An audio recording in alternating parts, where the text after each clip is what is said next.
Welcome back, and a special welcome to Media Matters, who always watches my show, which I appreciate. I hope you've learned something. My final point tonight is just for you. Over the weekend, Media Matters wrote an article about my final point from last Thursday, the one about the genderless penguin chick in London. This is the title of Media Matters' article. OANN host Liz Wheeler, transgender penguins are a liberal ploy to get Americans to rely on the government. The subtitle of their piece reads, Wheeler melts down over transgender penguins, claims they could lead to the destruction of gender, traditional marriage, and family. Melted down. I melted down, they say. If by melted down you mean I laughed, then sure. But that's not the narrative Media Matters is trying to paint. No. The article continues, Wheeler regularly spews anti-trans rhetoric during her show and often dedicates her final point concluding segment to attacking trans people. Oh, do I?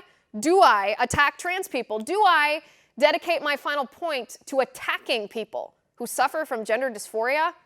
Of course I don't. Nothing could be further from the truth, and Media Matters knows that. In fact, if Media Matters were honest, they would write in their article that I rarely, if ever, mention the name of a transgender person in any story because I have no beef with trans people. My beef is with politicians who exploit transgender people for their own political agenda.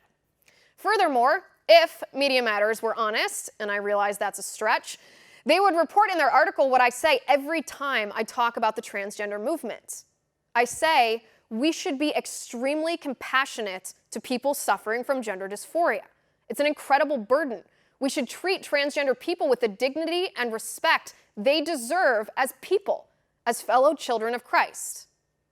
But you might be asking, why didn't Media Matters quote that quote? Why didn't they make a headline for their piece that said conservative host Liz Wheeler repeatedly encourages everybody to treat transgender people with dignity and respect as they deserve?